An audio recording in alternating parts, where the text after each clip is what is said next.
We're the bros, and we're doing Squeeze in a Read.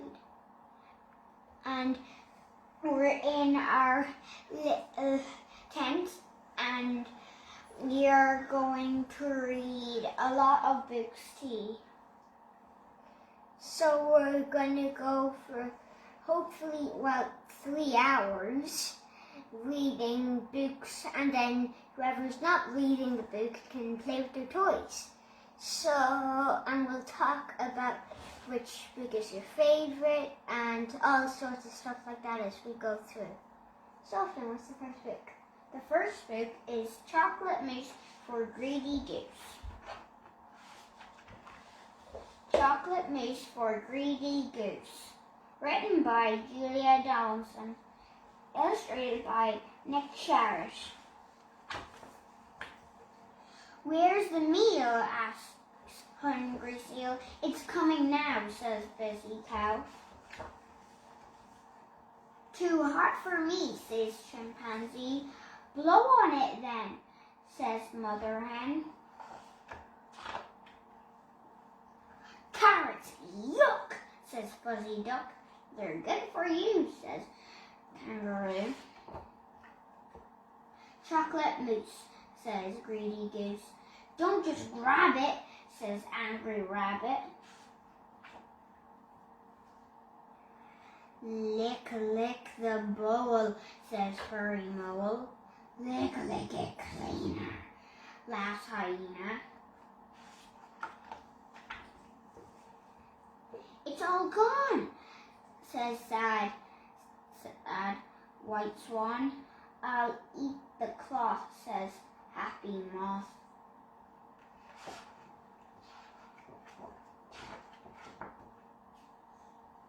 Let's wash up, says Helpful Pup. But Lazy Sheep says, no, let's sleep. The end. Morgan, was that book a good book? Yes, and the next book we're going to read is Roam in the Swamp. Roam in the Swamp.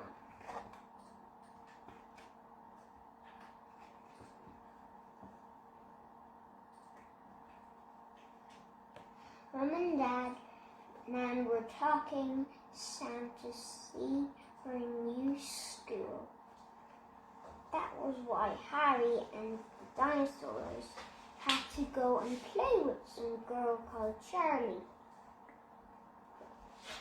Harry called their names, but the dinosaurs were hiding.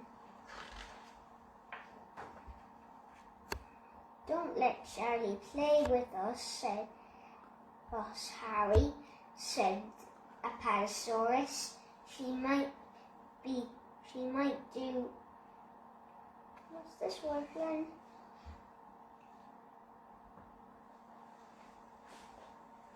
Bending our legs, and Ankylosaurus, she might chew our tails, and Triceratops, she won't understand about dinosaurs, said Selectosaurus. Don't worry, said Harry. You get into the bucket. I won't let anyone else play with my dinosaurs.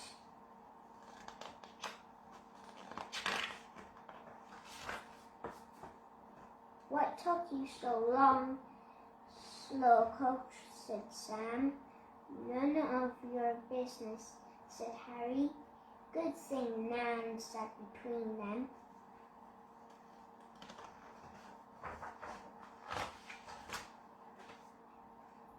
Charlie and her mum came to the door and to meet Harry.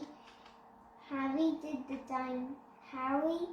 the dinosaurs behind his back. Goodbye, called Mum. Have a good time, Harry. And the dinosaurs didn't think they would. Charlie went inside and sat on the sofa with her toys. Harry sat on the other end of the sofa. He gauged the dinosaurs and wouldn't speak.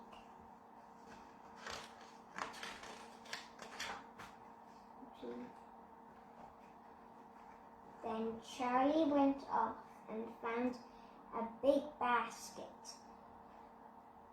In went her dumper truck and her tractor. Harry and the dinosaurs followed her into the garden. What is she doing? Whispered Harry.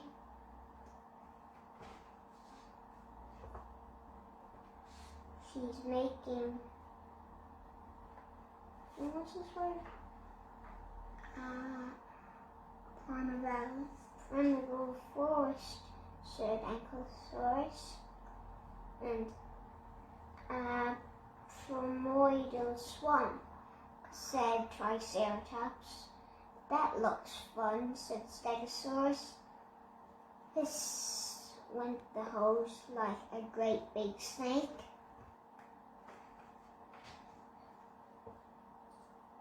Look out, Harry shouted. That snake might bite us. Oh no, he's squeezing Tyrannosaurus. Quick, save him. Harry and the dinosaurs joined the noisy game. Ankylosaurus went crash with a tractor. Stegosaurus went bump with the dumper truck.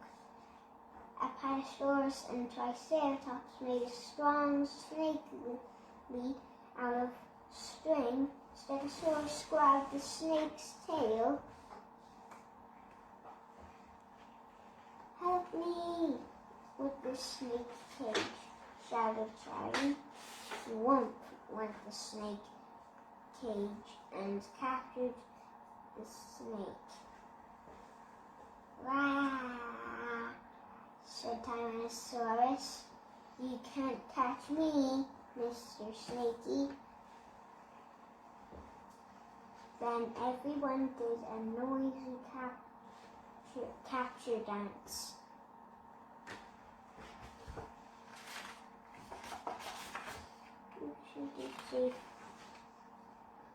Hooray, said Charlie. What shall we do now? Let's all have a feast, said Harry. Would you like to play with Charlie another day? Called Mum. Definitely, said Harry. Definitely, said the dinosaurs.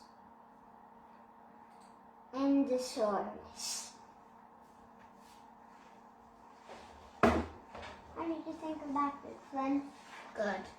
Here's our next book, Dirty Bertie. And also, hello, Veronica. Hello. Hello. Dirty Bertie Pirates.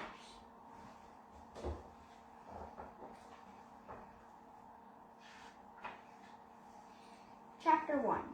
Aha, roared Bertie, swishing his cutlass.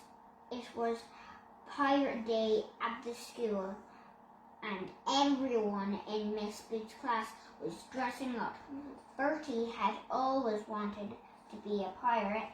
He would have his own ship, the Black Bahoy. He'd live a pirate's life behind his ear.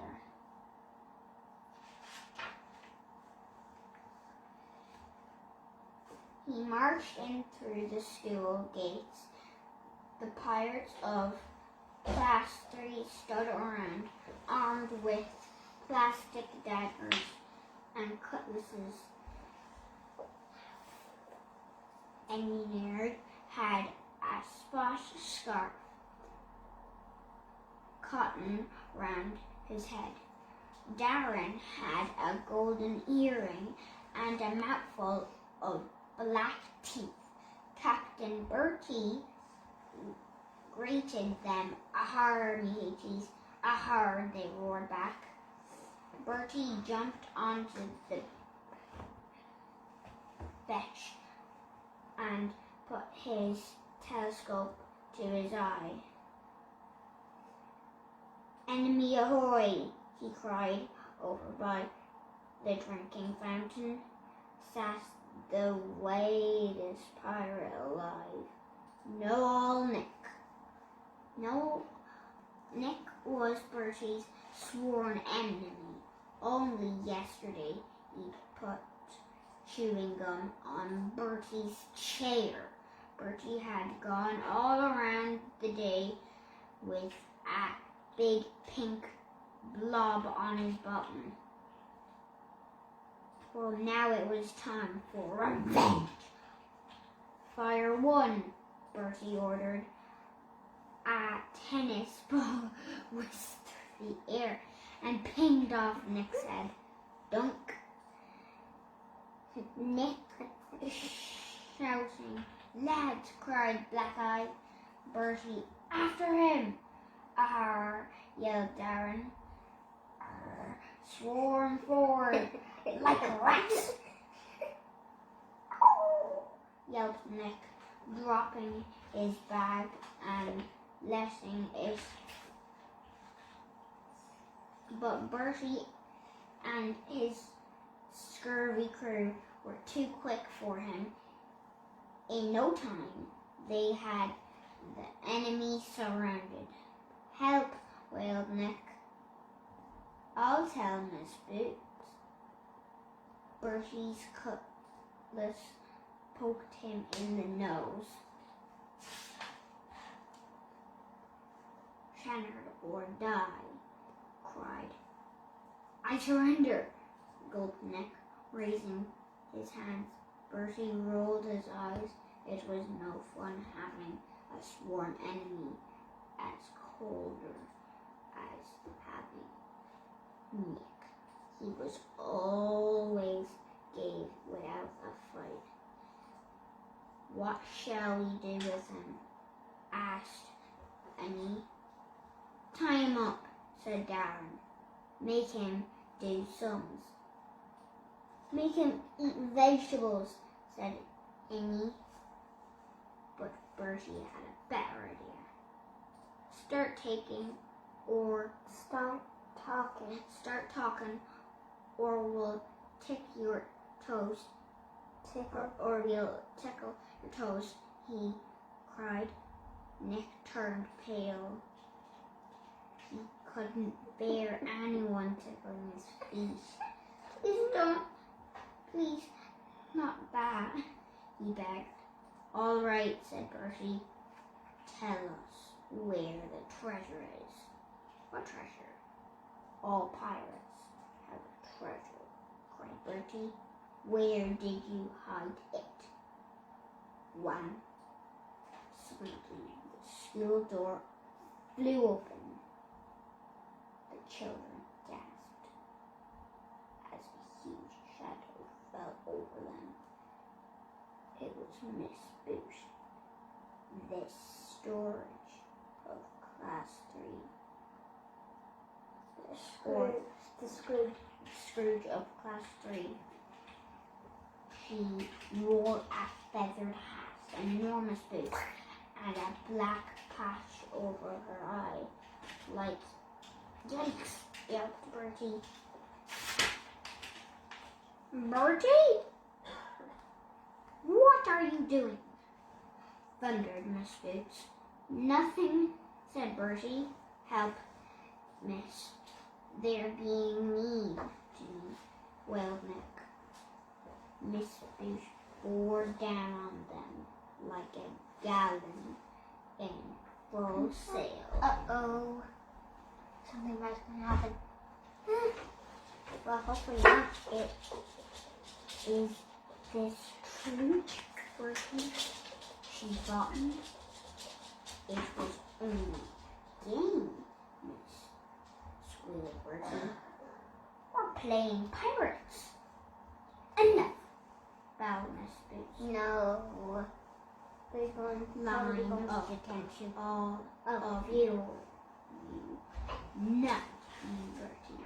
Come here."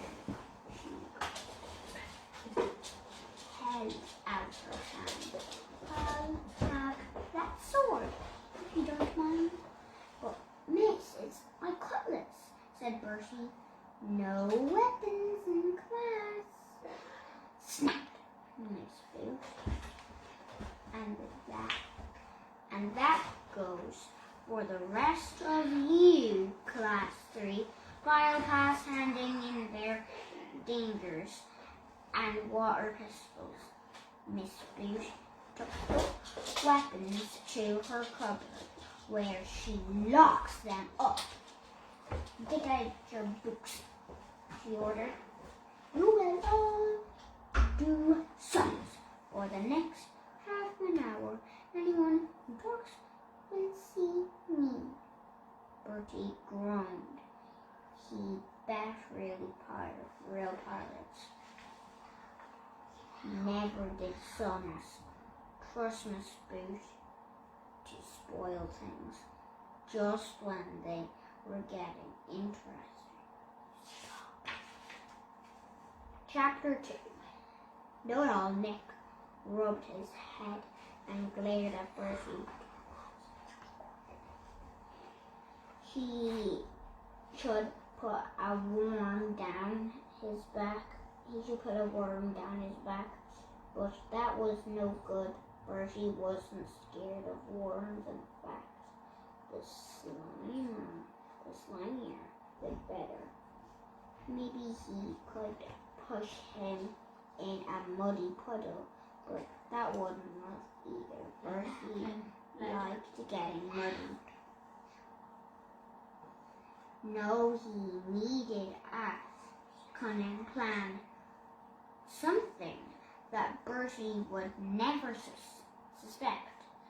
Wait! What had Bertie been blabbing about earlier? Pirate treasure! Nick smiled to himself. Slyly, if it was treasure Bertie wanted, he would lead him right to all he needed was a map. He checked Miss Boosh wasn't looking and tore a sheet from his notepad. Now, where to make Bertie think the loot was buried somewhere forbidden, like the girls' toilet, or better still. Nick's eyes lit up. He knew the perfect place. Just wait, Bertie was going to be in so much trouble. At lunch break, Bertie and his pirate crew patrolled the playground. Hello, Bertie, chattered a voice.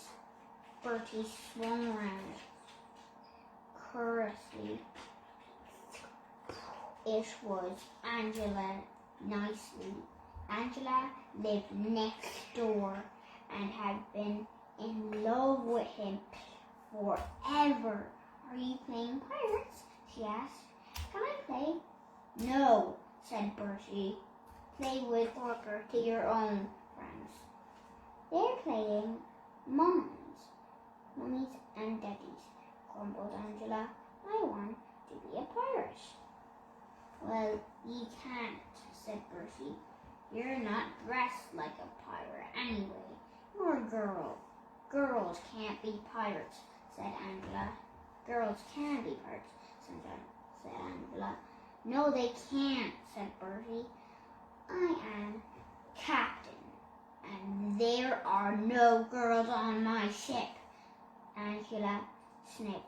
You can't stop me, she said.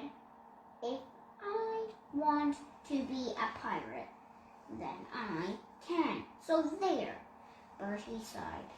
When he had his own ship, Angela would be the first to walk the plank. Suddenly, something whizzed through the air and bounced off his nose. Boink. Bertie looked around. Darces throw an apple. He dare throw an apple, of course, at the pirate king. Ha! yelled a wheeling voice. Can't catch me, na na na na na na na.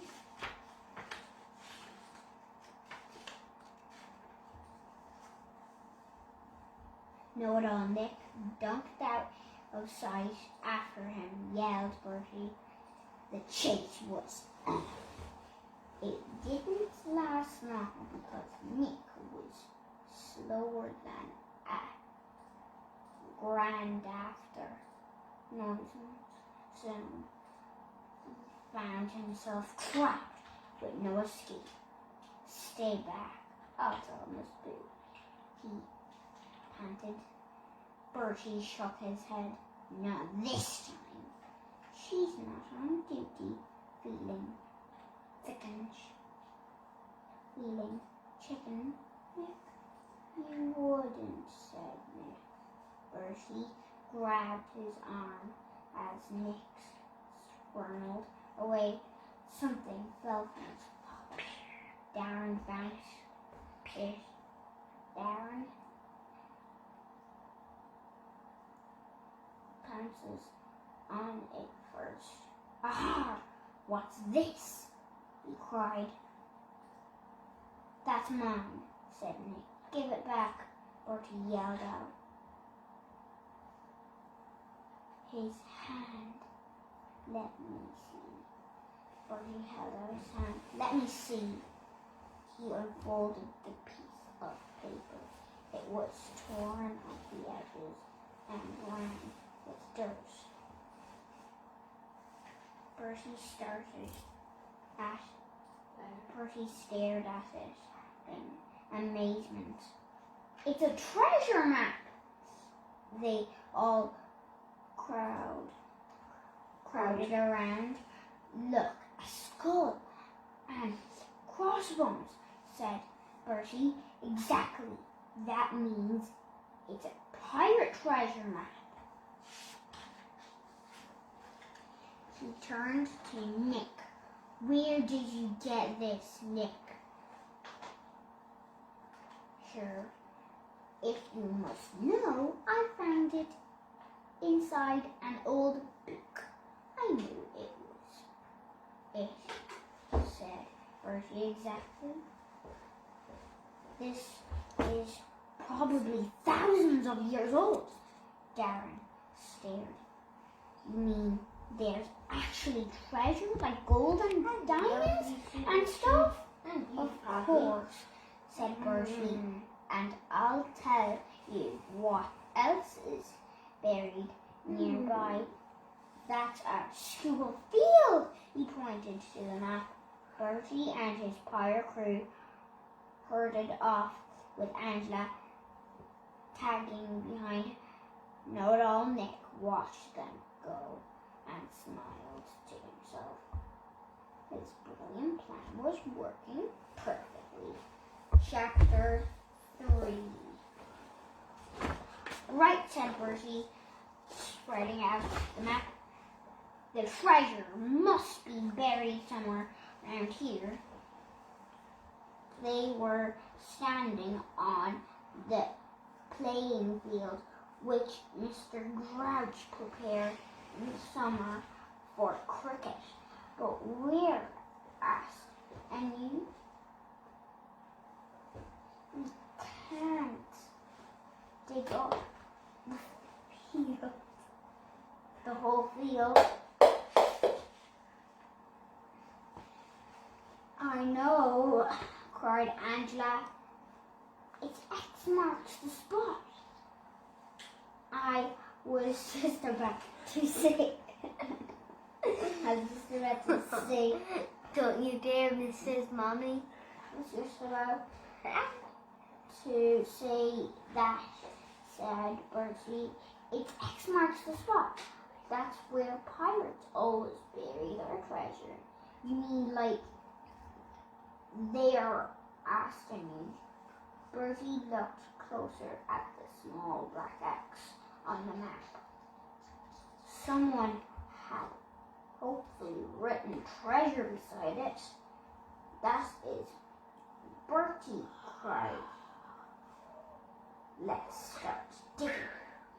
Yes, But where's your food? Asked Darren. Bertie not reading wasn't really his strong point. He was much better at giving orders. What about this glue? Asked Angela, pointing some more words scribbled on the map. Bertie read it out. Read it out from Boots' couch. 20 places F. 20 places F. Makes no sense, said Darren. What? Boots, look out. They all looked blank. Maybe Boots, cried Angie.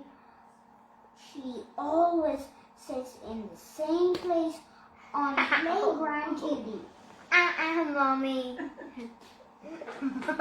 Stop talking that way,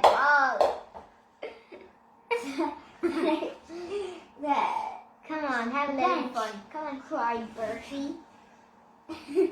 That's an old pirate treasure map. Should mention its boot, but Bertie was too worried about that. 20 paces F. He forward.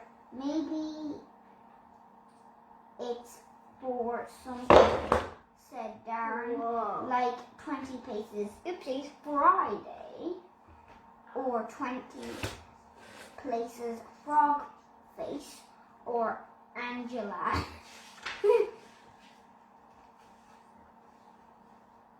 Forward, yelled Angie. It means 20 paces forward. Bertie stood with his back to the bench and paced out the steps. 17, 18, 19, 20. He stopped. Hello, Sean. They reached a small square of grass, which was green and fleshy. Now it was guarded by a large sign. Keep off the grass or else. G. Grouch, school caretakers. This is it, said Bertie. We dig here. The cricket pitch, said Darren. You're joking.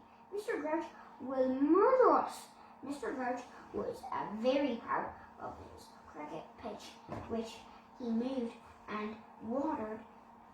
He mowed and watered every week. Anyone caught walking on the grass risked dying a horrible death. Well, that's it then, said Darren. We were not giving up now, said Bertie. It's buried treasure.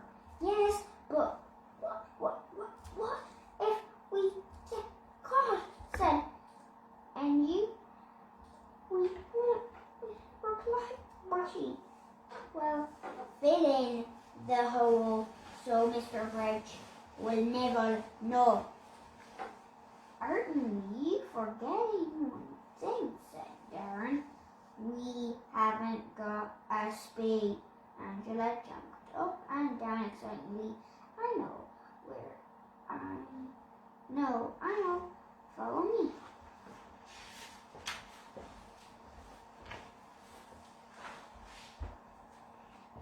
They followed her back to the playground, and the craters. The door was open, but there was no one problem. Mr. Grouch. He was round the other side, dozing in his deck chair, and she ticked furiously. In a moment later, she handed 3 spades through the window. Yeah.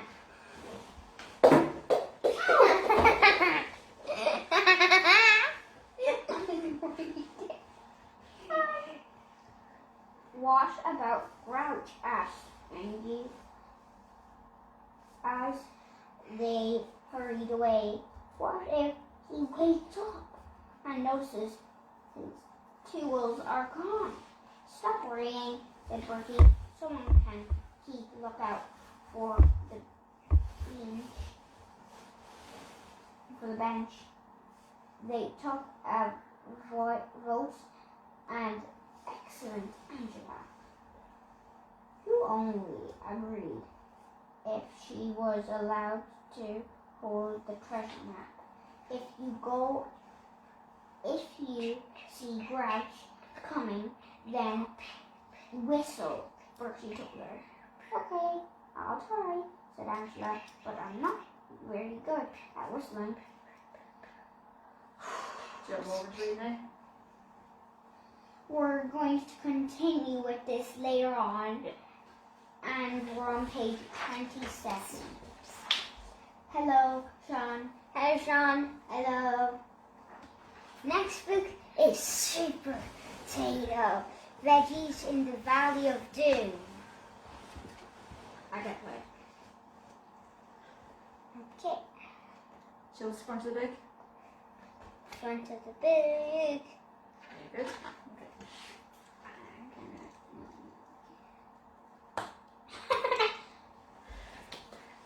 It was night time in the supermarket and the veggies were complaining. There's nothing to do. Wine, pineapple. We could play hide and seek, said Broccoli. I'm great at hide and seek. What a splendid idea, said Super Potato. So the veggies ran off to hide and Super Potato started to count. 1, 2, 3, 498, 499, 500. Ready or not, here I come. They must be around here somewhere. Look at that. Do you see any of them? Okay, moving on. Is that you, Tomato? I can see a pineapple and you, Cucumber. I think I found you, Carrot. You found me, said Carrot. But look what I found. A treasure map. It's a treasure map. You might be right, said Super Potato, and it seems to be leading to the garden aisle. Come on, let's go, shouted the veggies. Not so fast, said Super Potato. First, we're going to need some supplies.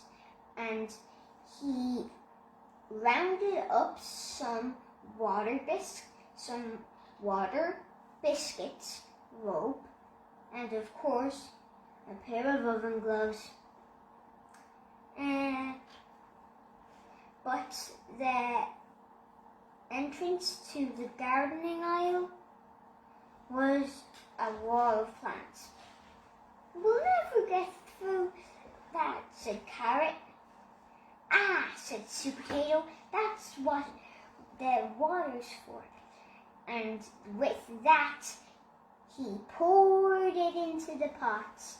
Slurp, slurp, slurp went the plants, and they sprang clearing the way ahead. Thanks, Super Potato. We were gasping.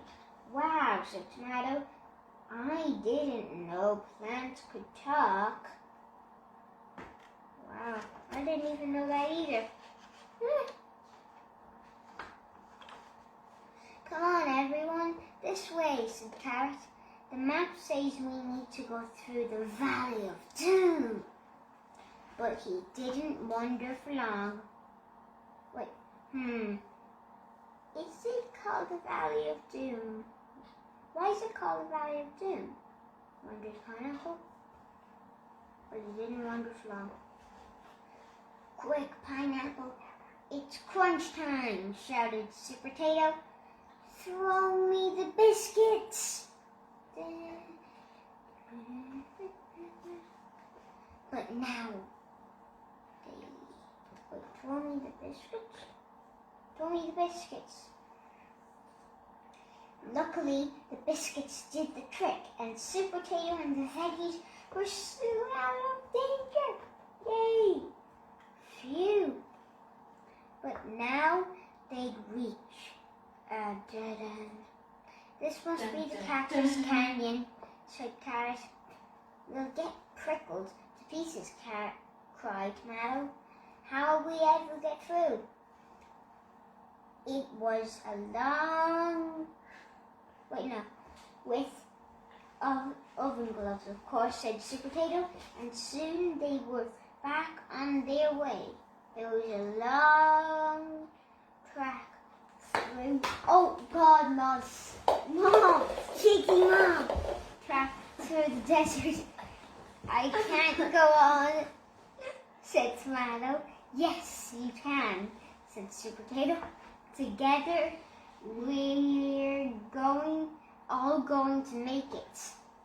After hours of walking, they were finally out of the desert. I can see a treasure chest, shouted Carrot. We're almost there. But Sweet Potato and the veggies were so excited they didn't see.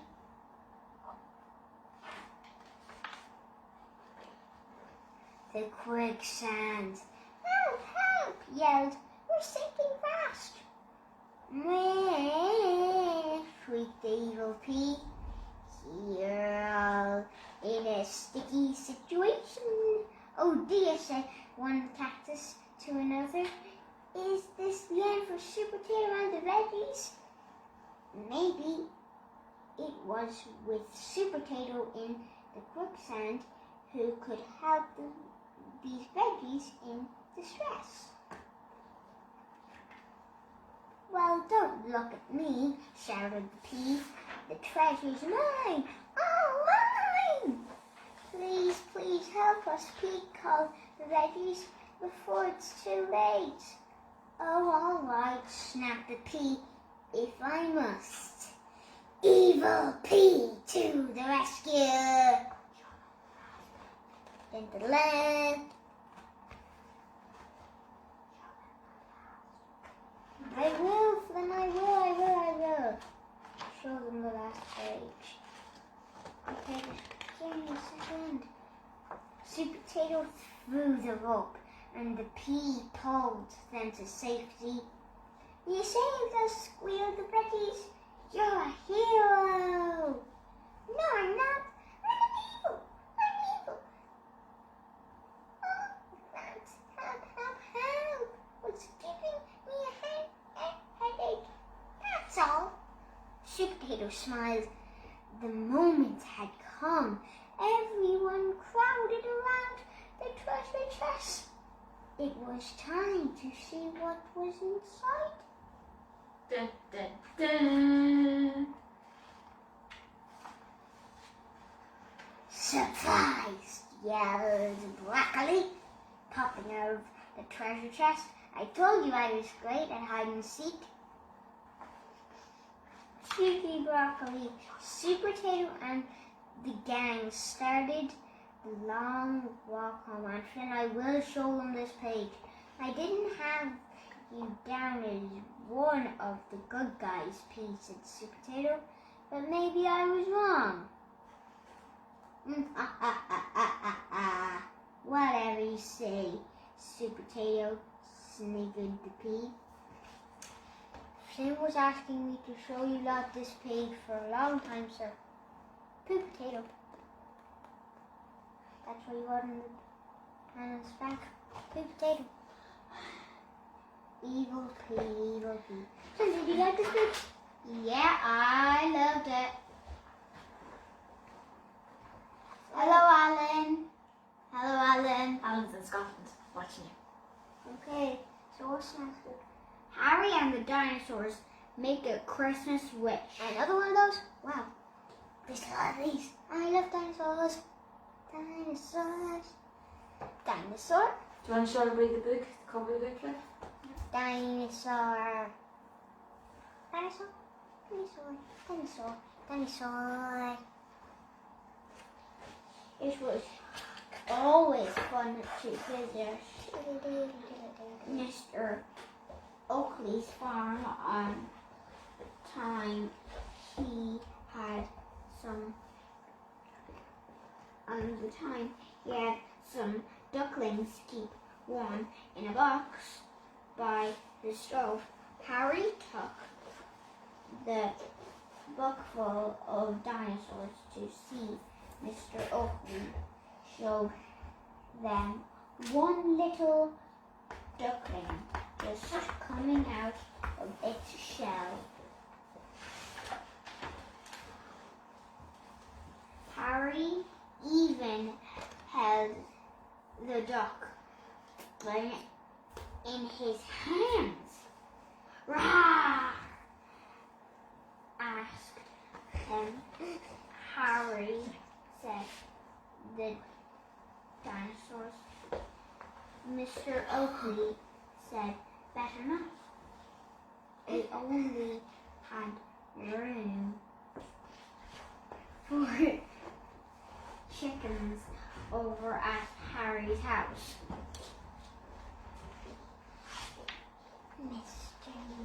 Mrs. Mommy's coming down. Mr. Oakley let Harry and the dinosaur. Oh God! She threw it in. home. She threw it. Oh, I guess it's a ball. Right home in I really want a ball so I can throw it at Mom. Mr. Oakley let Harry and the dinosaurs right home in his trailer, but they were still upset. Shame, said Triceratops. Rah! Said Triceratops.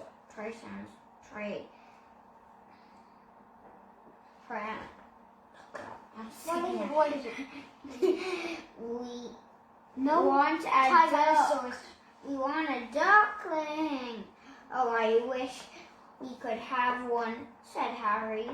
It was a big wish, but it didn't work. Maybe it was the wrong time for wishing.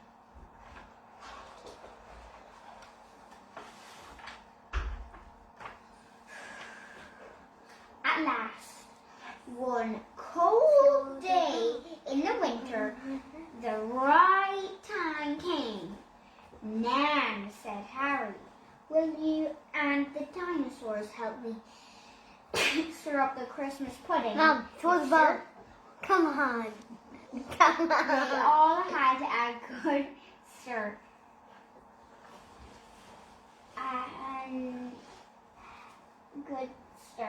And a lick. Then they closed their eyes and they made a special wish, a Christmas wish.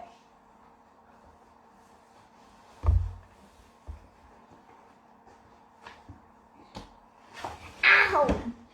Harry wrote down No, Mom. his No. wish in a letter to Santa. What did you wish for? Asked Mom. A duckling, said Harry. And the dinosaurs. Well, let's look. The shops. Before you send that letter, said Mom, just in case you change your mind. Good idea, said Nana. I want to spend my savings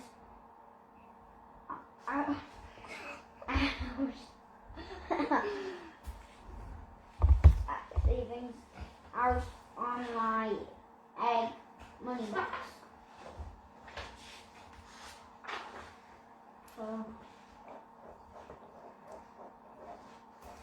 They all went on the bus to see the lights and the Christmas display. in the big stores, Harry found just the right. Hello, Darren Kean. Hello. Hello, Darren Kean. Ow!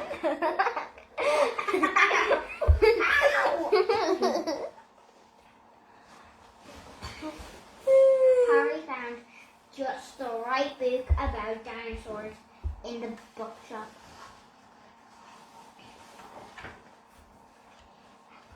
And there was plenty Harry liked in the toy shop, so he thought of lots more things to put in his letter.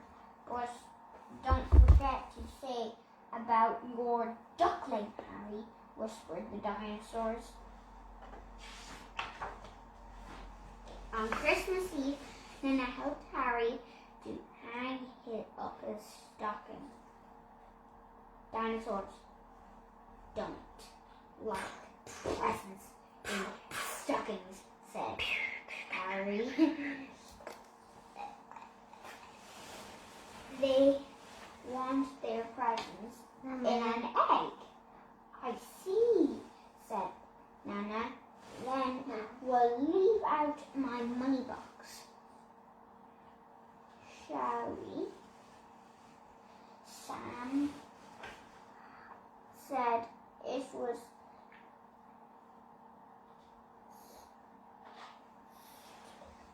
stupid putting out an egg. Eggs were for Easter, not for Christmas. That was why Harry and the dinosaurs made loud noises all through her favorite program. The end. No, not the end yet. I didn't know the end. I just... Nan took Harry to his room to settle down. I've been bad to Sam, haven't I? Sighed Harry. Now I want to get my Christmas wishes. And said, not to get upset. Christmas wishes were special. And if you were really sorry, Santa would understand. When Harry opened his eyes, it was Christmas morning. Wake up, my Apatosaurus, my Archaeologosaurus, and my Triceratops called Harry, and he called, wake up, to his Stegosaurus, and Celadiosaurus, and his Tyrannosaurus Rex, and all the sleepy dinosaurs.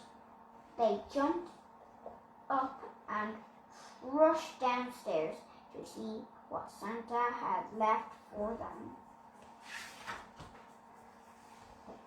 Harry unwrapped all his presents.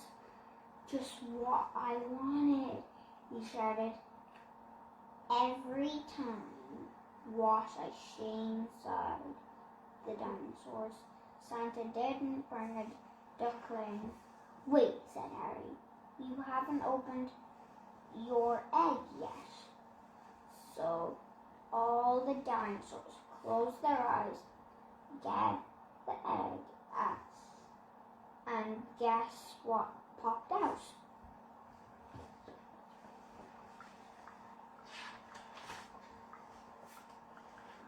Roar! Much better than a duckling, said Stegosaurus. Roar! It's a flying dinosaur, said Tyrannosaurus Rex.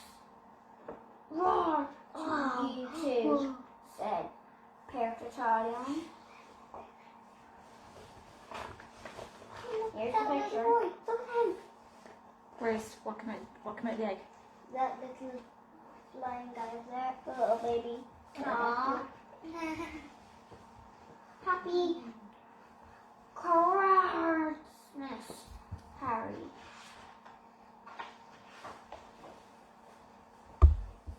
The end. You have to sit up. Yeah. More Morgan, did you like that book? I loved it. So the next book we're going to be reading is Scary Edwin Page. Scary Edwin Page, written by Alex Sniffens, illustrated by Daniel Postage.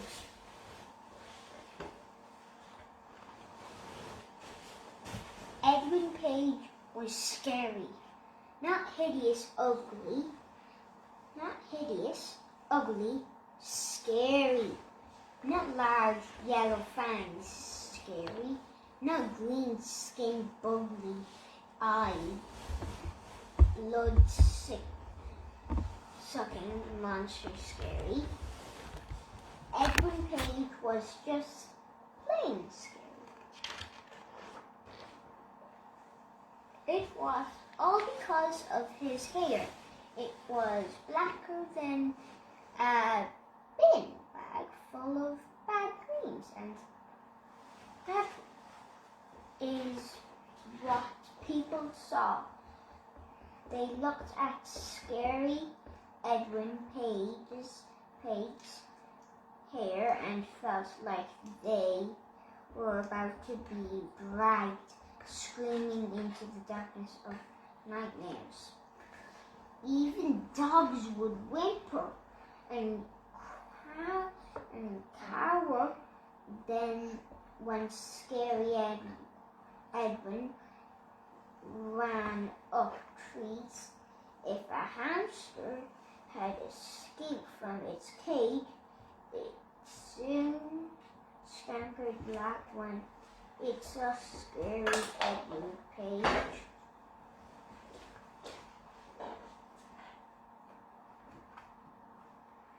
Scary Edwin Page liked being scary, but on one particular night each year, scary Edwin Page was very, very scary indeed, and that night was Halloween. Scary Edwin Page would trick or treat around his town, and people were so scared of him that they would collect enough sweets to last him for the rest of the year.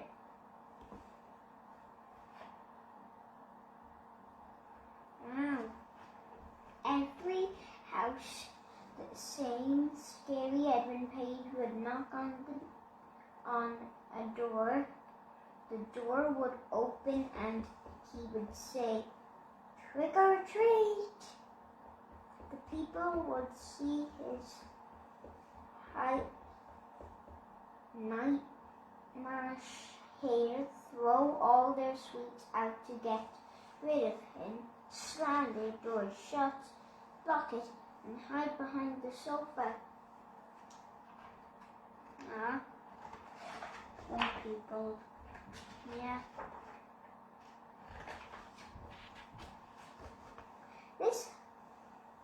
This Halloween was different. Word soon got around that scary Edwin Page was trick-or-treating, so everyone in town turned out their lights and pretended not to be home when he knocked on their doors. It didn't bother scary Edwin Page. His treat sack was already so full it was almost splitting. He was about to go home when he saw a single light coming from an old house, and then at the edge of town. I've never read this book, so I don't know what happens. Wait.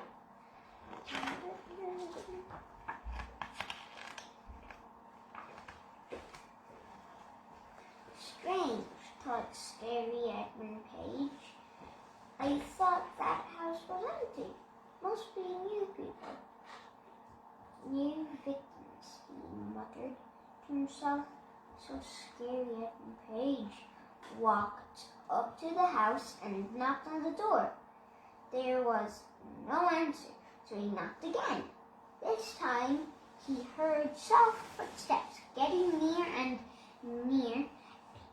and eventually, with a long moaning creak, the door opened, and there stood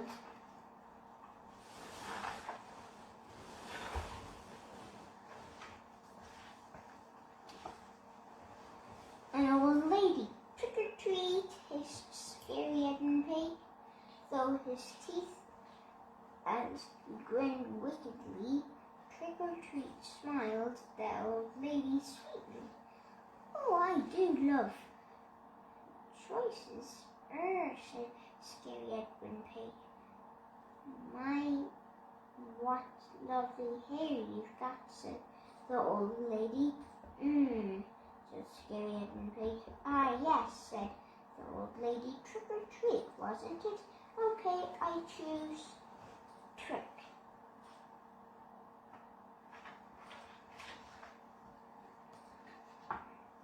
The old lady reached up her right hand and grabbed her hair. For a while, she looked a little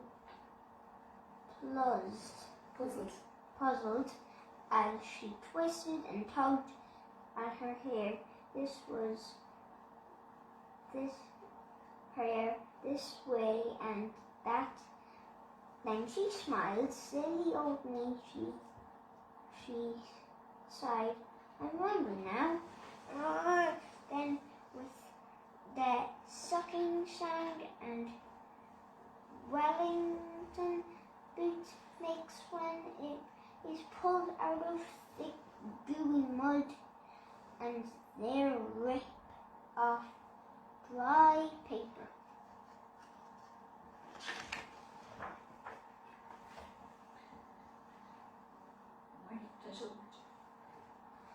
And wow.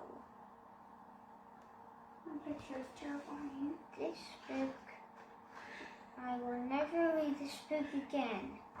Mama. Why did you have to make me read this book, Mom? It's so scary. You're almost finished. Go on. Scary Edmund Pig ran and ran as fast as he could, dropping his bulging sack of treats, so it didn't slow him down. He ran away from the sinister old house. He ran through the town with no lights on. He ran up the path to his house. He ran through his front door. He ran up the stairs, and he ran while jumped into his bed, and he stayed hidden there under covers, shaking with fear until morning.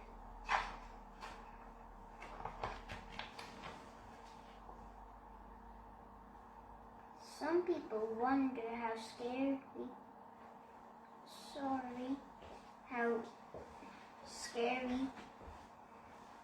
Sorry, not so scary. Edmund Pig's hair changed color at Halloween, but I think you'll agree sometimes it is better not to know.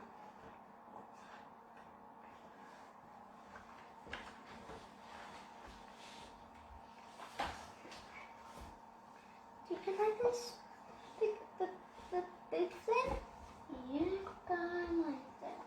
I did not. The next book is Daddy is My Hero.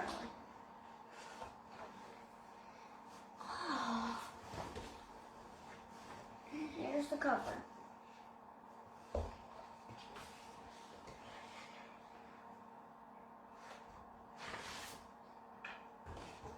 My daddy looks quite normal, no different from the rest. But my daddy is a hero, the greatest dad, the best.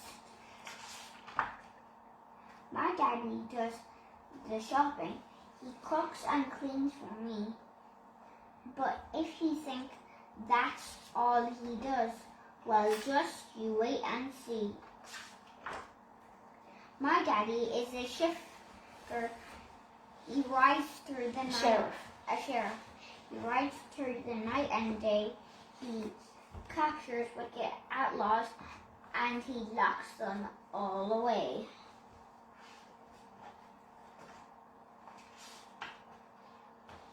My daddy is a nice off wolf. He's always on a quest. He battles great dragons and saves people in distress. My daddy runs a bath for me with bubbles and shampoo. He helps me with my toothbrush. But there's much more he can do. My daddy is a captain. He sails across the sea, and when I'm caught by pirates, he is there to rescue me.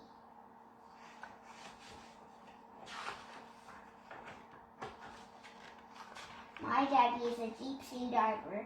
He swims deep beneath the blue. He battles with sea monsters and finds sunken treasure too. My daddy doesn't always win. He isn't always right. Sometimes I get cross with him, and sometimes there's a fight. But I know my daddy loves me. I know he's always there. I know he's there to hug me, to look after me, and care. My daddy reads me stories, and new one every night. But can you guess what happens when he switches off the lights? My daddy flies a spaceship. He zooms among the stars. He scares away the aliens from Jupiter and Mars. My daddy is a wizard. He knows all the sorts of spells. He calms the wild monsters with stories that he tells.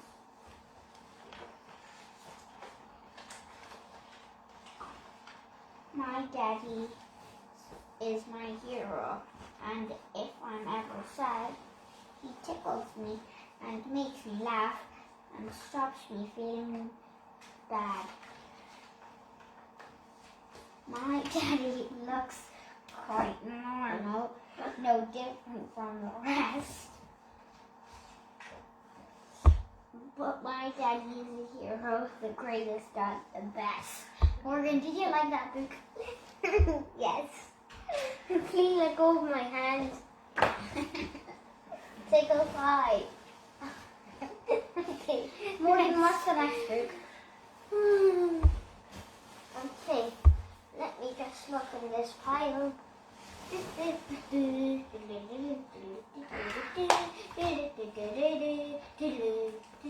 Found it. Rumpelstiltskin.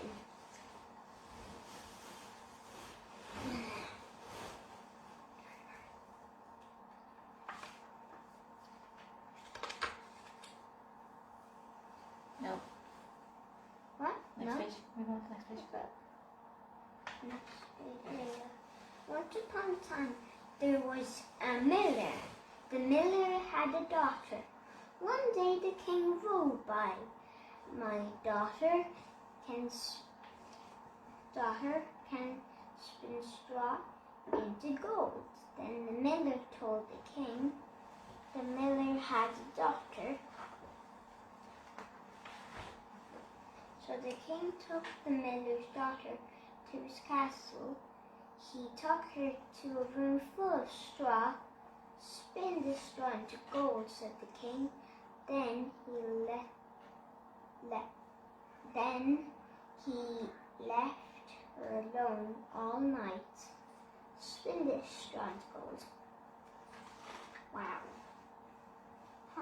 the miller's daughter could not spin straw into gold, she began to cry, but then she saw a little man.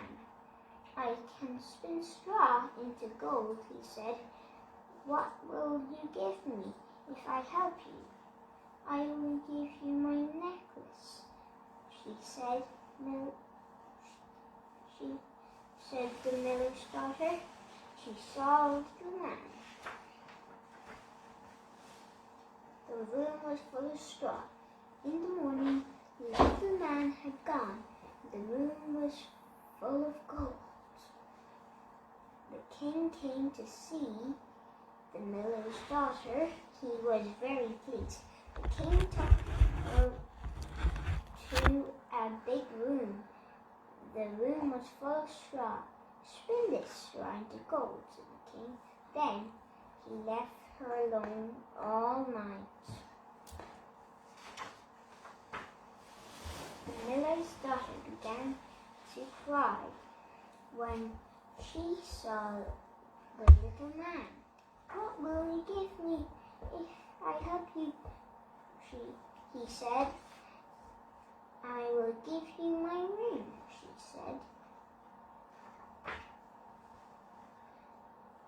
In the morning, the little man had gone, and the room was full of gold.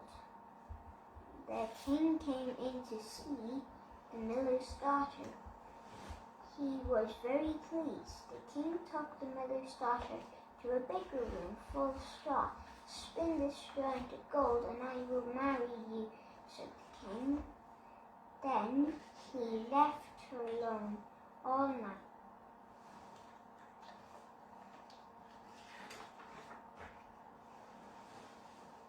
The miller's daughter began to cry. Then she saw the little man. What will I give you? What will you give me if I help you? He said. I have nothing to give you, she said.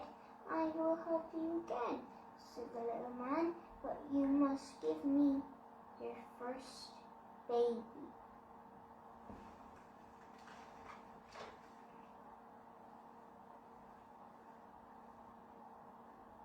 In the morning, the little man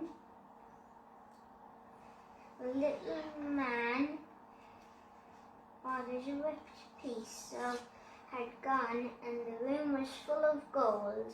The king married the miller's daughter.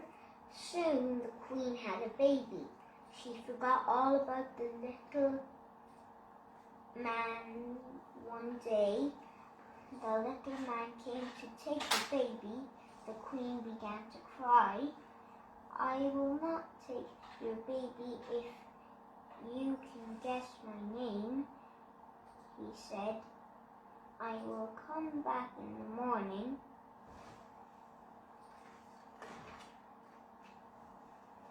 That night the queen went for a walk in the woods.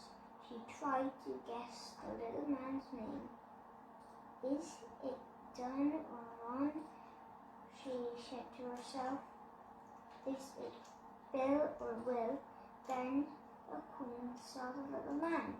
He was dancing around a fire, singing, My name is Rumpelstiltskin. Rumpelstiltskin, my name is Rumpelstiltskin. Sing. My name is Rumpelstiltskin. Rumpelstiltskin. In the morning, the little man came to see the queen. Is your name Don or Ron? Said the queen. No, no, said the little man. Is your name Bill or Will? Said the queen. No, no, said the little man.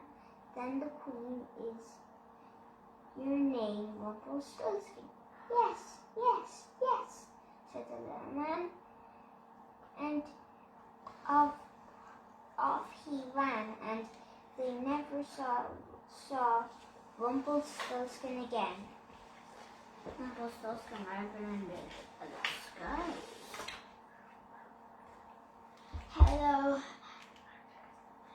Hello, Martyress.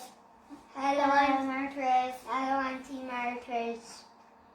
No. That's good. The next, Auntie Marquez, are you enjoying it? Okay. The next book is The Polar Bear and the Snow Cloud.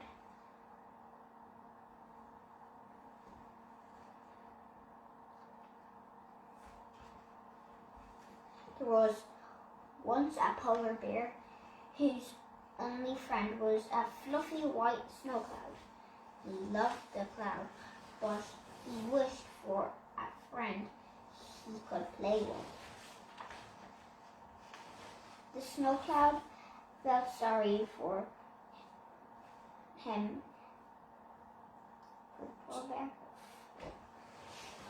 The snow cloud felt sorry for the polar bear, so he decided to make him a friend. Very carefully, he dropped snowflakes down into the shape of an owl. The polar bear was very happy. Maybe he will play with me, he thought.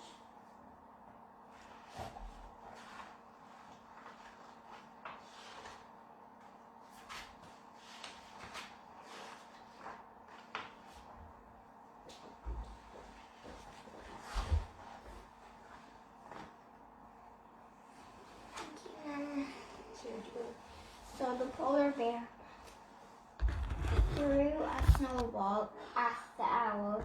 It landed with a soft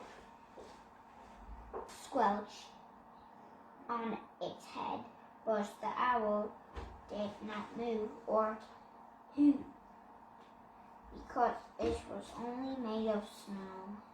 The next day it had melted away.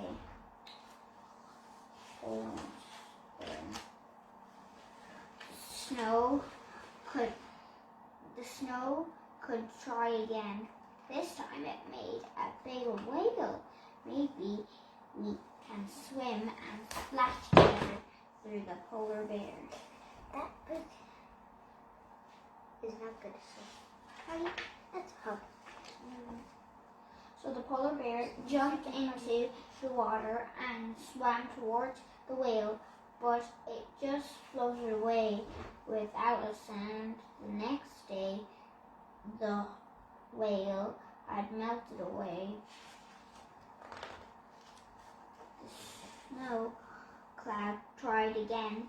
This time, he made a seal. The polar bear took her a fish as a present. Maybe she will be my friend, he thought. But snow seals don't eat fish. So the polar bear sadly took the fish away and ate it on his own. The next day, the snow seal had melted away. The snow cloud tried one last time. He dropped the snowflakes slowly down into the shape of a reindeer. Perhaps she will play hide and seek with me, the polar bear wondered, and off he went to hide. The polar bear hid for a long time, but the reindeer never moved. The polar bear knew that, like all his other snow friends, reindeer would just melt away.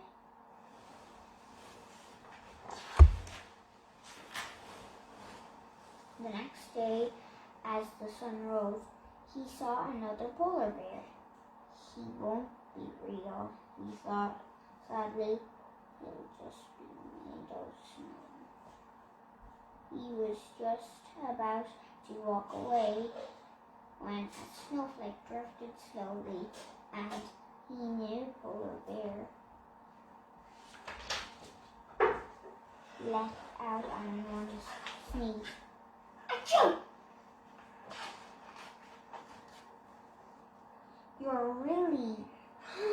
You're polar bear, "Will you play with me?" And he did. They played tag and hide and seek, and the snow cloud dropped snowflakes for them to chase, and the polar bear was very, very happy. The end. Morgan, did you like that book?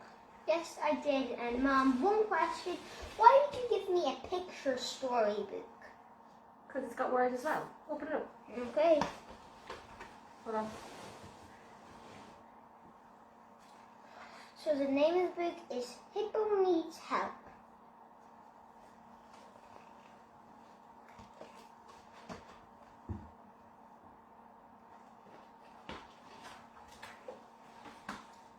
Harry Hippo, who lives in the jungle, is one of the kindest, friendliest animals you could ever meet. But he is also one of the dirtiest, smelliest animals you could ever meet. Whenever his mother calls, time for you to take a bath, for you to bath in the lake, little one Harry runs the other way as fast as he can. Oh, whatever I am going to do with my muddy, smelly soon, sighed Harry's mother. I don't have a bath soon. No one will play with me, said Harry's mother as she tucked him up into the night. Of course they will, laughed Harry, holding his nose. Mrs. Hippo kissed Harry goodnight. Oh dear, she sighed. Harry Hippo needs help. He seems to be the only one who doesn't care how awful he smells.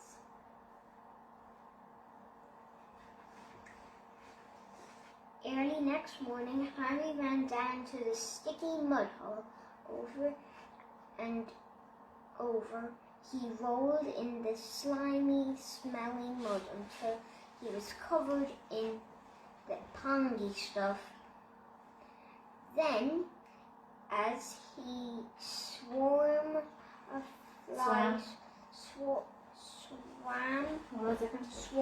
flies followed close behind him, Harry walked home. Of course, everyone else, including his friends, stayed well out of Harry's way. Why?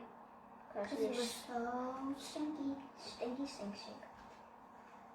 One day, on his way to the mud hole, Harry saw his friends whispering to another.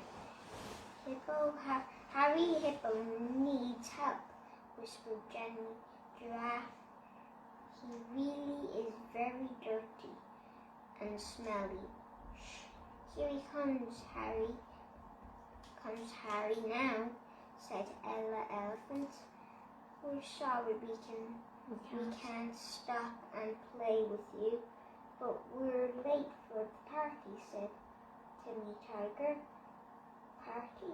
What party? Called Harry, as his friends ran off through the jungle. Aww. Poor Harry. Back home, Harry told his mother what had happened. My friends have gone to a party without me, he sighed. No one wants to be my friend. Oh, of course they do, said Harry's mother. Perhaps if you bath in the lake, And bathe in the lake, get washed. bathe in the lake, then make yourself smell nice, they will invite you to the party. Bathe, gasped Harry. Never, I shall find the party without their help.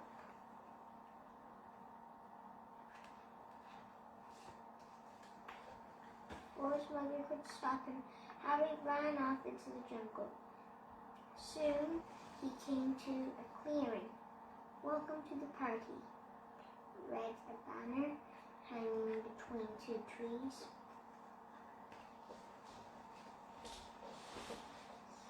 Wow, look at that, laughed Harry when he saw the pretty balloons and party food, but just as he was about to take a closer look, Granny Elephant came crashing through the trees.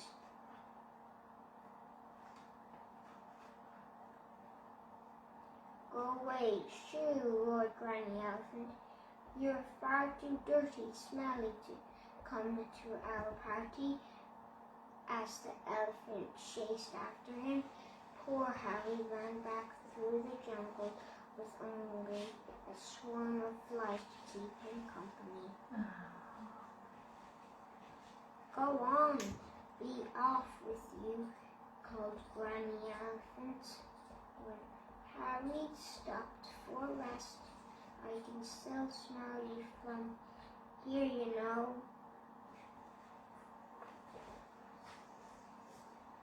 Finding a quiet spot, Harry cried more than he had ever cried before, as great big tears ran down his cheeks and made a puddle on the grass.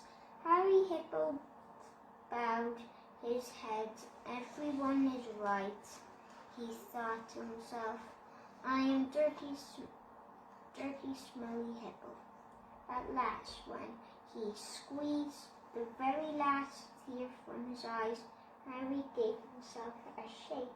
It was time for him to go home.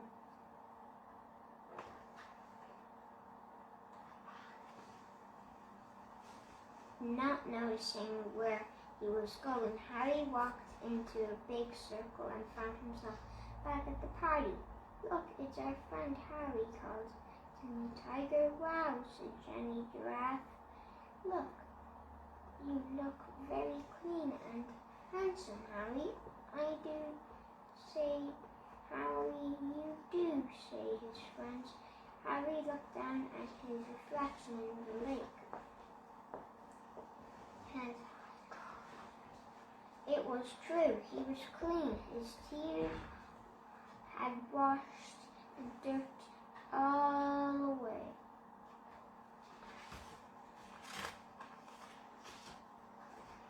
Oh, I'm so proud of you, smiled Harry's mother, giving him some ice cream with a cherry on top. Now that Harry was clean,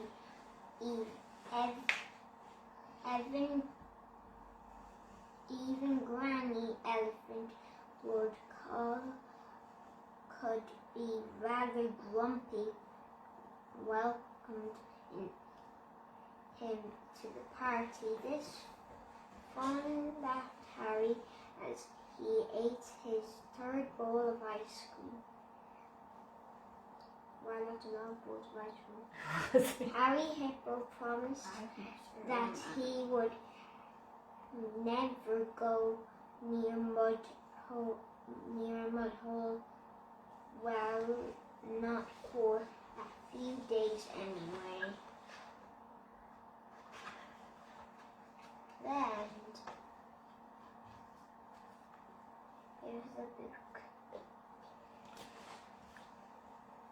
Morgan, I think that book is really nice. It teaches you a lesson. If you get dirty, then nobody would want to play with you. Especially when you're smelly and dirty, nobody would want to play with you. So, Flynn, what's your book of choice? Fireman Sam. I think you should probably share this one. So you read a page and Morgan reads a page. I'm tired of reading right now. Joker's No, even down. What's it called, Finny? Joker Soaker. Fireman. Fireman Sam, Joker Soaker. When you were younger, this was one of your favourite books. It was a very hot day in Pontypan. Pontypandy. And the village was stuffed from Was suffering from a drought. Dilly was mopping the step outside her shop when she noticed a parcel.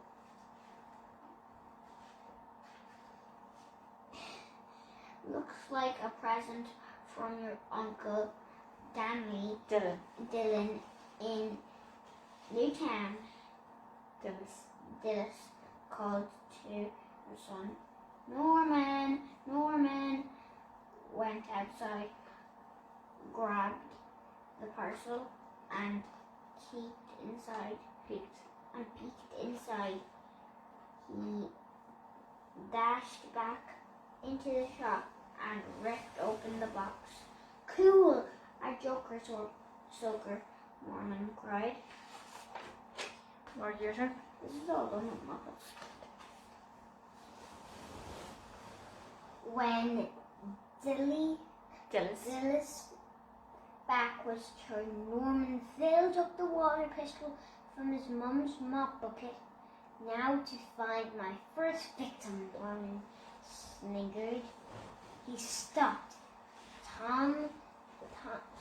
Thomas in his rescue jeep. Norman aimed his water pistol at the car's open window, blasting Tom with water, flaming coals, and to examine bullseye, laughed Norman before he felt a tap on his shoulder.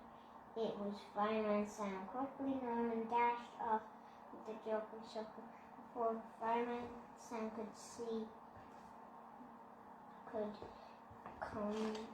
confiscate it. Over in Pontypandy Park, Dusty was feeling very hot and thirsty. In the distance, he saw Helen, Flood, and Trevor Evans talking on the other side of the railings. I've never known it so dry, complained Trevor, mopping his eyebrow with a handkerchief. Not enough water to wash my bus.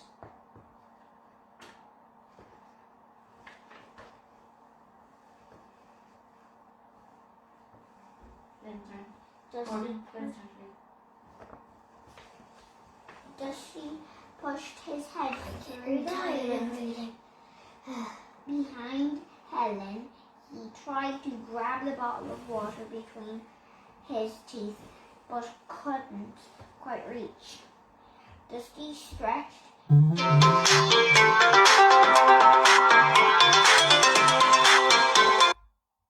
Sorry, go on. And walked away, realizing the bottle of water had gone. Dusty tried to pull his head back through the railings, but it wouldn't fit. Dusty was stuck. What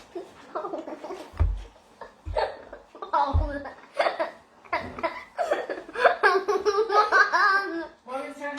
Oh God! You just got water. Oh no, you're still reading. What? No, Yeah, Dusty that was stuck. No, you're still reading. I'm so good. No, you're reading. What was your turn? Oh God. Back in the village, Sarah and James were eating ice creams. I wish it would rain to cool me down, sighed Sarah. Suddenly, a stream of water splashed all over it, and Naughty Norman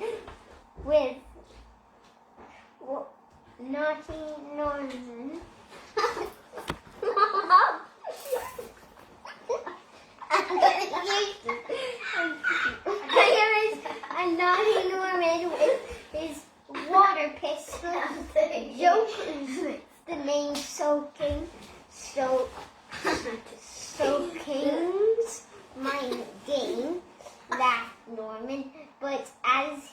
went to squirt the twins again, Norman realized the gun was empty.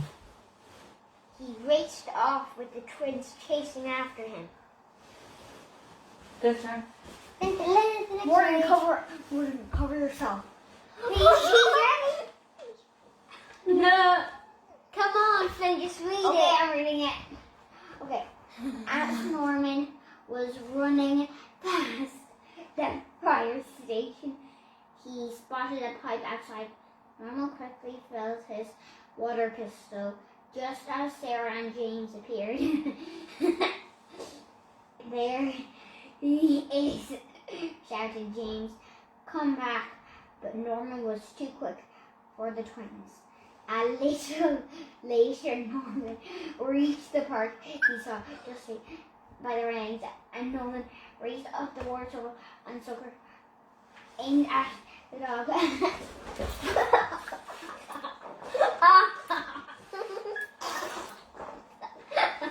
This book is wet.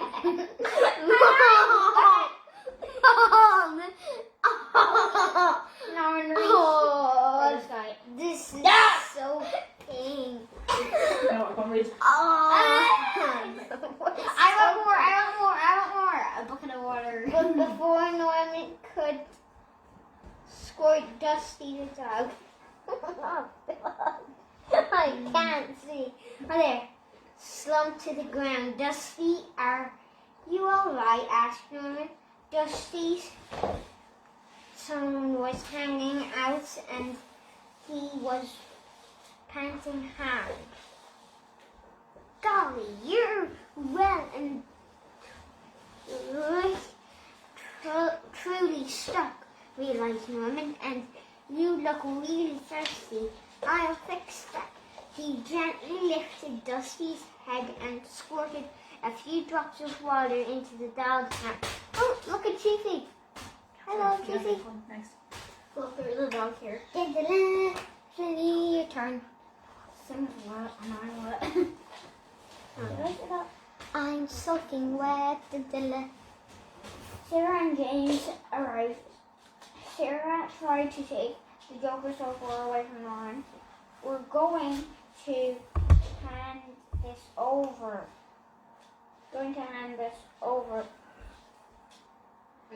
To Uncle Sam, said James. This is the last time you waste water in hot weather. No, don't. I need it for Dusty, cried Norman. Just look at him.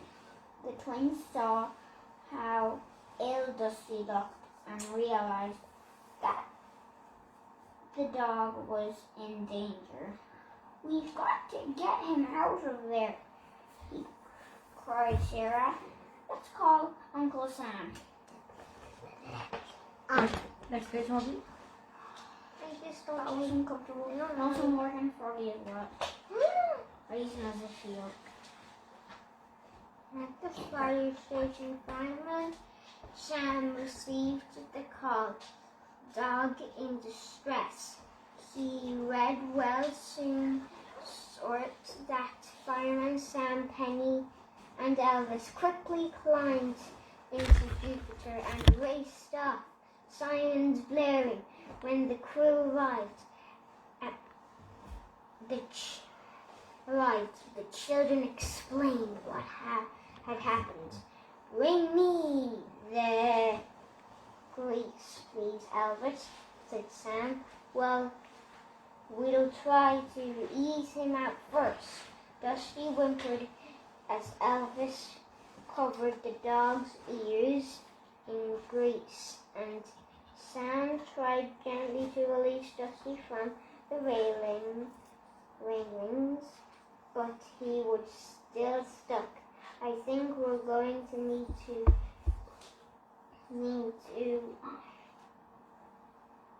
need the jaws of life, said Fireman Sam. Get on with it. Read it. Read it in your mouth. Read it. Is that it over? No. Almost there. Why did you close it? Oh, I just wanted to see if I could find the page. put them feet straight.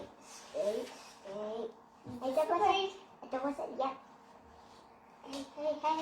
This touch the metal cutting tool and the Jupiter gave to it from Sam. As Sam approached the rings, poor Dusty began to whimper even more loudly. Easy boys to Sam. Stuffy Dusty, her, I won't hurt you. Let go of him. The jaws over a lifetime quickly cut through one of the railings. Elvis bent the metal back to give Dusty enough room to escape. Well done, Sam, cried Sarah. The twins and Norman cheered. It's over. No, I closed it on him. Go.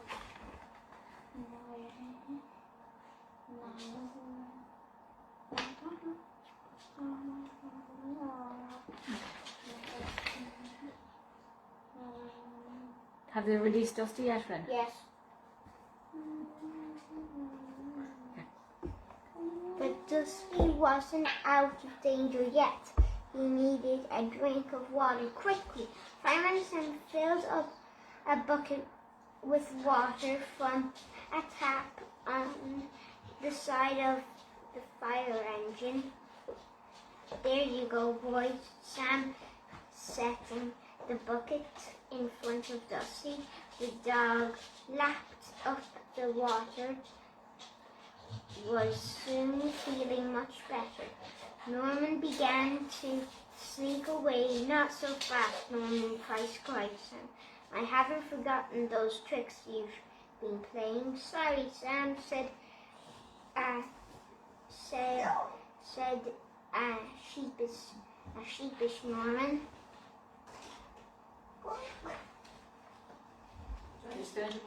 But okay, okay. Special guest Well, Chief. then you're doing it. You're finishing it. No, you are. Get it. And we Chiefy, come on, Chief. Mommy. Came to Steve. Steve's mouth. I'm going there. It's just this once. Thanks, Sam, said Norman. That's quite enough. Get you got there, continued Sam. Can I take a look? Norman handed Fireman Sam the water pistol. I suppose to make it work, you have to pull this thing right here. Pondered Sam. He pulled the trigger, squirting Norman in the face. Sorry, Norman, laughed Sam. Just went off in my hand. Mommy, your turn to read. Do you want me to read? Yeah. Make Can room. you read the rest of Dirty Birdie?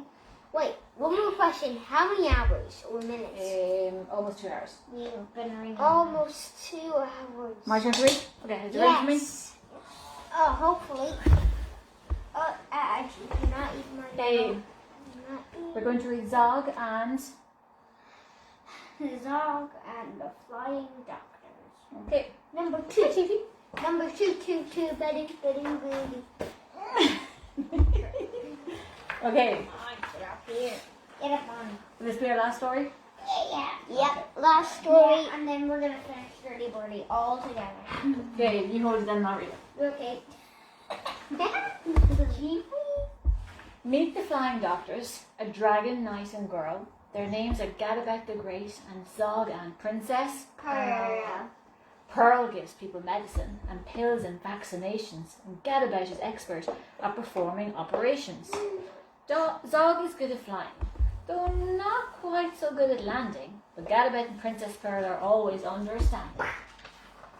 Okay, wait. Chiefy. Wait. He wants to eat my teddies. Okay, Chiefy, come here. Come on, Chief. Come on. Come on, Chief. Good boy. Yeah, no, Flying high one morning, they heard a mermaid wail. I'm sunburnt and it hurts, she cried and swished her scaly tail.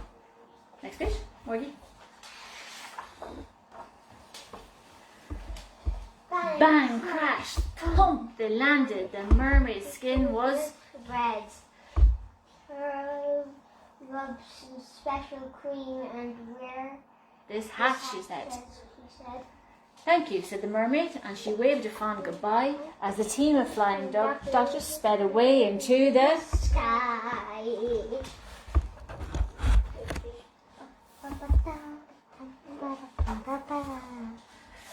As the sun rose higher, they saw a unicorn. He pawed the ground and whined. I've grown an extra horn. Bang, crash, thump, they landed. I'll help you, said the knight, and he cut the horns off gently to the unicorn's delight. Thank you, said the unicorn, for taking so much care, and the team of flying doctors sped away into the... Halfway through the afternoon, they heard a lion sneeze. What does a sneeze sound like? Like done. I've caught the flu, the lion roared. Can someone help me, please? Bang, crash, thump. They landed and Pearl said, take this pill and do keep warm. They're terribly important when you're ill. Next page, please. Yeah. Madame.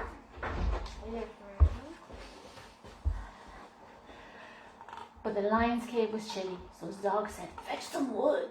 Then he breathed out lots of flames until the fire burned bright and good. Thank you, roared the lion. I'm feeling nice and warm. Then the team of flying doctors sped away into the storm. Storm? Yeah, the storm, I know. As evening fell, they saw a great big palace down below. My uncle's house, said Princess Pearl. Let's go and say hello. Next page. This is not Let's look at more here. Turn the next page. It's fine. Bang, crash, thump, they landed. Pearl's uncle was the king. He didn't say hello. Instead he said, oh, you naughty thing. Where have you been, he thundered. You look an awful mess. What happened to your crown? Oh, and where's your pretty frilly dress? But uncle, can't you see that I'm a doctor now, said Pearl. The king replied, princess, can't be doctors. Oh, silly girl. Morgie, help me. He told his men to seize her and to lock her up inside.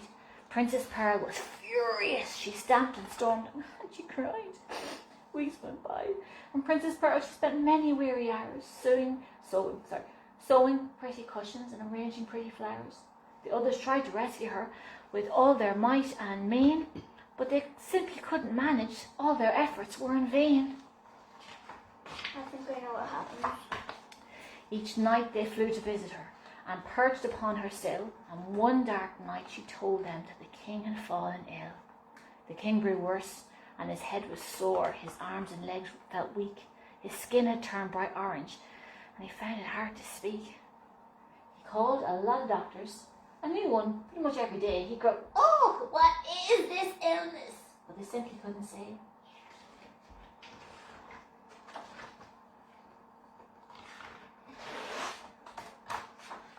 They didn't know the answer, but Pearl was pretty sure. It looks like orange fever. She'd read about the cure. Grated horn of unicorn, a mighty lion's sneeze, some mermaid scales, a little slime, and half a pound of cheese. She told the others what to get. And do be very quick, my uncle could be dying. He looks extremely sick. Away flew Zog and Gadabout. They reached the lion's den. Bang, crash, thump, they landed. He sneezed for them, and then they flew back to the forest, move your fingers, where the grateful unicorn was very pleased to give them his unwanted sawn-off horn. Back to the mermaid rock she flew. They flew. She gladly gave some scales, and her sea snail friends allowed them to collect their slimy trails. Zog said, I'm exhausted. Whew, but he flew and flew until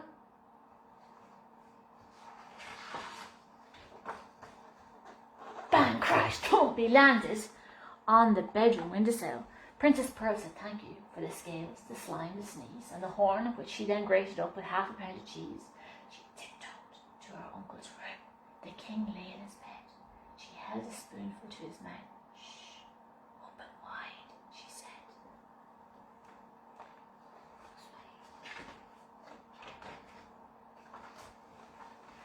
After just one spoonful, her uncle felt much better, and after spoonful 2, he wasn't orange any longer. After spoonful 3, the king was prancing with delight. "Oh, Princess Canby Doctors, you're an absolute delight. I'm sorry that I locked you up. Of course you must go free, but do come back to visit me and bring your friends to tea." "Hooray!" cried Pearl, and out she ran to join the other 2. Then off into the sunset sped the flying doctor crew. If you haven't checked out our channel, it has, I think, about 6 videos, and we read the first type of this Zog, and it's on our channel, so go check that out. That's on your YouTube channel, #TheBrosLeitrim. Very good. Thank you for watching our readathon. And his name is Morgan, his name is Flynn, and that's all from the bros. Bye-bye!